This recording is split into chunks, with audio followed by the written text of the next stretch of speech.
His head coach, Doug Peterson, said on the decision, it was easy. We have all the confidence in the world in Trevor Lawrence. I think, James Jones, Trevor Lawrence will live up to this contract. Reason being is for $55 million, you have to win a Super Bowl. And I can't count out the Jags from winning a Super Bowl because of Trevor Lawrence and Doug Peterson. If you give Doug Peterson a competent quarterback, he will give you an opportunity at a Super Bowl. Family, remember, we're just 2 years away from Trevor Lawrence having come back and beat the Chargers and taking the Kansas City Chiefs down to the wire, one could suggest, at least through 2.5 quarters of really close contact playoff football game. Trevor Lawrence is a good quarterback. I believe he has all of the tools to be a great quarterback.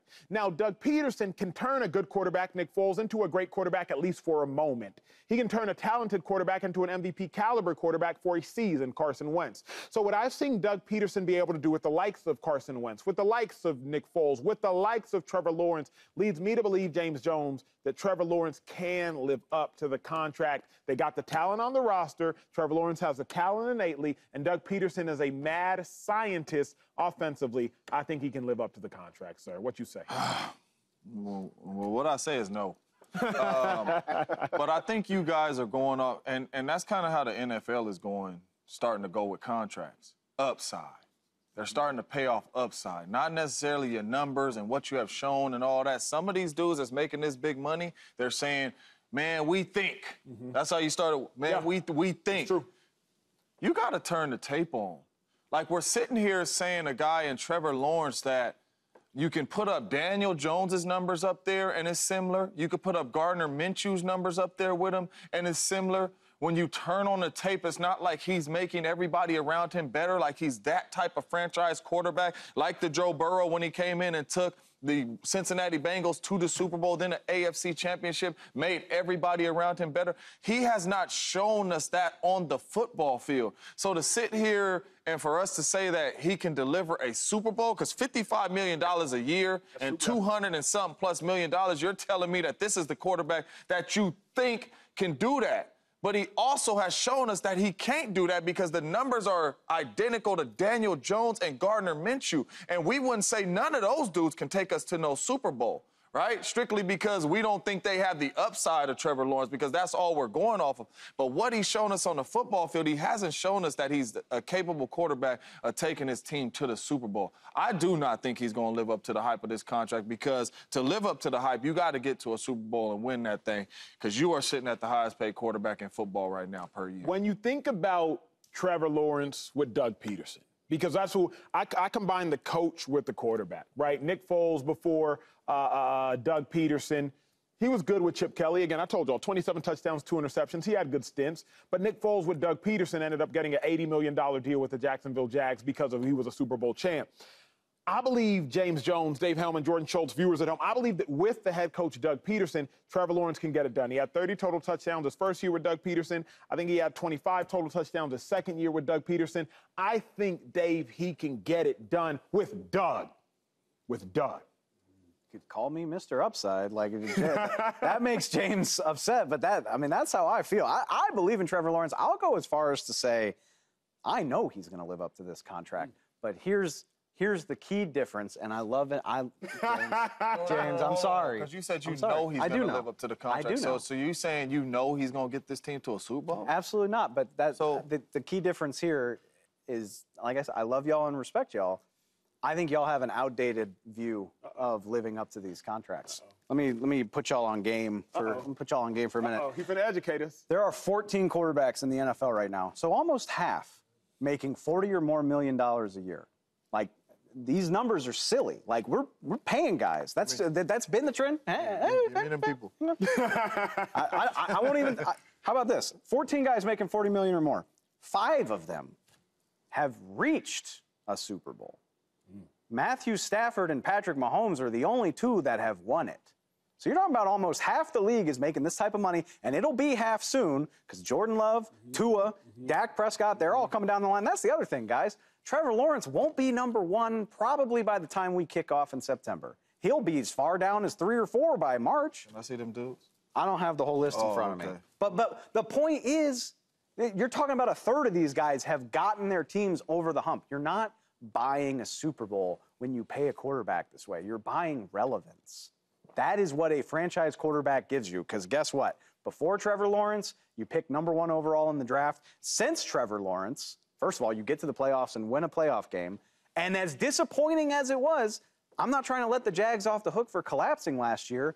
They were in the race for the AFC 1 seed as late as early December last season. When you have a quarterback like Trevor, you're buying being in the conversation late into the season, and you can't deny that Trevor Lawrence has done that. Again, he's already won a playoff game. He's had them in the mix 2 of his 3 seasons in the league. He's taken a team that picked #1 overall in back-to-back seasons and made them respectable. The Jags were a joke for almost a decade prior to Trevor, and they are now a team that we take seriously as an NFL franchise. That is what you're buying when you give out a $55 million salary. But you have to buy him for $55 million? That's the point. That's all I'm saying. Yes, you do. Y'all want to look at the revenue that the NFL is raking in? No, $55 million is a drop in the bucket to this organization. What I'm saying is there's other players, though. Like, you know what I mean? So, yes, there's more money to give out. Give it to the other players that have earned that. Here's my question, though. Are we buying relevance or are we buying hope? Because my thought process is, Schultz, we're buying hope. Trevor Lawrence, unlike Gardner Minshew, he gives you hope that you can win a Super Bowl because you do look at his talent. Gardner Minshew, physically, he's limited. Gardner Minshew, as it pertains to wins and losses, he's limited. I believe Gardner Minshew is a good NFL quarterback who can play 10 to 15 years if he wants to. But when you buy Trevor Lawrence, in my mind, Schultz, you're buying hope. The hope, the promise that one day he can and he will deliver. Acho, to quote the great Tim Robbins in my favorite movie, Shawshank Redemption, hope is a good thing. Maybe even the best thing. And if you're the Jacksonville... I knew. Whenever I quote a movie, I get a look. But what was the alternative to not paying Trevor Lawrence? Because then you're really in a bad position. Hope costs $55 million. Well, here's what I'm looking at. $200 million guaranteed. But the other number that's crucial to me is 24. He's only 24 years old. Quarterbacks get better with age, typically. And I think Trevor Lawrence, when he came into the NFL, we talked about this told Chosen one thing. He was some kind of Marino Elway hybrid. He's got all the tools, to Acho's point, the size, the physicality, and now he has Doug Peterson another year in his system. I think the weaponry is good enough. They lose Calvin Ridley, but I think the real sleeper here is Brian Thomas Jr., the rookie first-round pick out of LSU. I think he has, he was overshadowed because of Malik Neighbors, but he is as good as anyone in that draft. His upside is through the roof. He's got size and speed. They have Christian Kirk, who's going to be healthy, Evan Ingram, Gabe Davis, a running game with ETN. And I think that division, although ascending, is still winnable. So I would look at Trevor Lawrence and say the alternative to not paying him was a really, really bad situation for an organization that's been mired in mediocrity and irrelevance for 20 years. Question is for the Super Bowl champ on the far side of the table, because, James, literally 12 months ago to this day,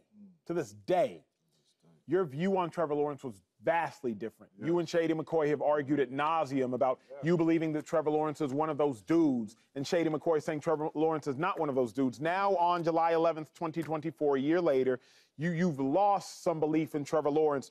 What was it that occurred over the last 12 months and the 9 months or 8 months of a football season? What was it that occurred that made your opinion change so much? You know all there is to know about quarterbacks, so why the opinion change? Because I'm just watching the tape, and usually when you're a superstar quarterback, we just talked about Aaron Rodgers, you make everybody around him better. Like, he just brought up Robinson, the draft pick. Right. He ain't better than Calvin Ridley, especially not right now. And he had Calvin Ridley last year, and they did not deliver anything. Since he's came into the National Football League, I was like y'all. Upside, upside, upside. Just wait. Just watch. This dude is going to turn into that. And now I'm going into year 4. Like, I can't sit here and continue to keep saying that. He has not shown us that on the football field. I remember my college coach always told me, because when I stepped on campus at San Jose State, I was the most talented receiver there on the bench. And he was like, you talented, more talented than all these dudes out here, but you super inconsistent. And if you step on this field and you inconsistent, I get fired. Yeah.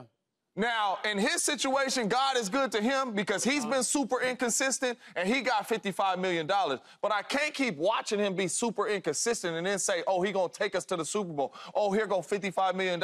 Oh, here come this man's upside. I can't keep saying that, because then we'll be saying that about every single player in the National Football League. Let's just wait on him. They could have still been waiting on me. But the Packers said no. Dave, let me ask you a question, last question before we go to break. Sorry, viewers, but I got to get this one in. You've covered the sport for a long time, but I want to speak to you as a fan, not just as a reporter, not just as an insider, not just as a beat writer, not just as a podcast host, not just as an analyst. I want to speak to you also as a fan. When does upside expire? You're big on upside. You were real big on, you've talked about all the upside of Lawrence, the upside still to some degree of Dak, the upside of all these different players. When does upside expire to you? That's a really good question. I think, and it is a valid point that a guy drafted. No. Answer the question, Dave. A guy drafted #1 overall gets more benefit of the doubt to work with than a lot of people do. I mean, that's just an unfair reality of the NFL. I think upside expires when you have been given multiple opportunities with enough things to succeed and still can't get the job done. I think the Jags were drastically disappointing last year.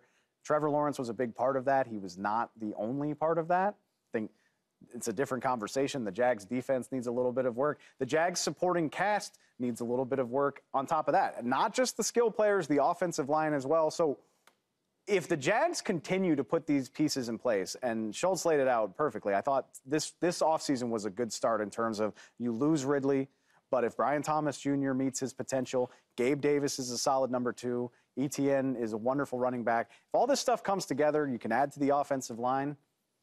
If Trevor Lawrence hasn't hit his peak by the end of 2025, I'll be ready to eat. But he'll still only be 26. So that's the crazy thing. That's my point is, yeah. And I think I said it last time we talked about Trevor on this show, there is no one career arc. Like you see stuff like this all the time where a guy might hit his late bloomers, up and down guys. You have a valley Nick in the middle of Foles your is career. my example with Doug Peterson. But really quick though, so Jared Goff is a wonderful example. because we talk Brian Daboll all the time. What he did with Josh Allen, right? Really good quarterback whisperer and all that could do that. Why we ain't giving Daniel Jones more time then? Why we ain't talking about Daniel Jones like we talk Trevor Lawrence? Because if we put their numbers up there together, we would be looking at him and Trevor Lawrence the same. He didn't. He got 15 million less. No, but what I'm saying is like we're not sitting here talking about Daniel Jones like he is finna live up to his contract and take the Giants to a Super Bowl because we watched him. No, it wasn't #1 pick. Well, didn't have the pedigree coming out of high school. I think that all plays into it, and then gets 40 million, not 55. I'll give you the credit of we're talking NFL. Okay. These dudes are the same in the NFL, is what I'm saying. James, and we keep saying upside. I got to rebuke that because you know as well as I do, Trevor Lawrence is a much better player than Daniel Jones. But he ain't shown it. That's what I'm saying. But again, Daniel Jones' best season, 15 touchdowns, 5 interceptions, 7 rushing touchdowns, 700 yards rushing.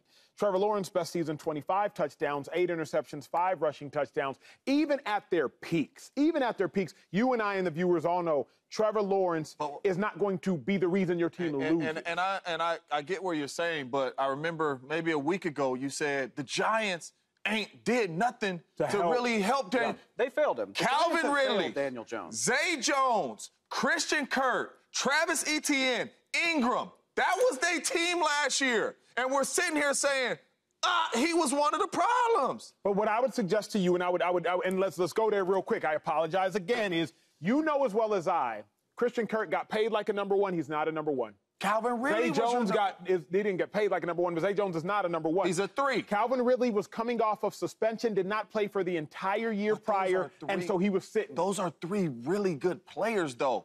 Zay is a really good #3 receiver. Really good #3. Christian Kirk is a really good #2. Calvin Ridley's a really good #1 wide receiver, and you got a big-time running back in the backfield and a really good tight end. But not only that, he's supposed to be like that, though. That's the dilemma. Can I throw one more thing in there? And I guess I am letting him off the hook. I'm sorry. But remember, like, we're talking about the Jags like they were a bad team last year. They were 8-3, gunning for the 1 seed in the AFC. I mean, Philly fell apart in the second half of last year as well, and we don't spend nearly as much time. They were 8-3. I think they were the 2 or 3 seed. Why did they fall off?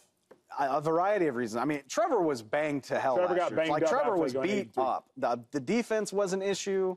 The offensive line has been an issue. Like, you can point to, as usual, a dozen different things.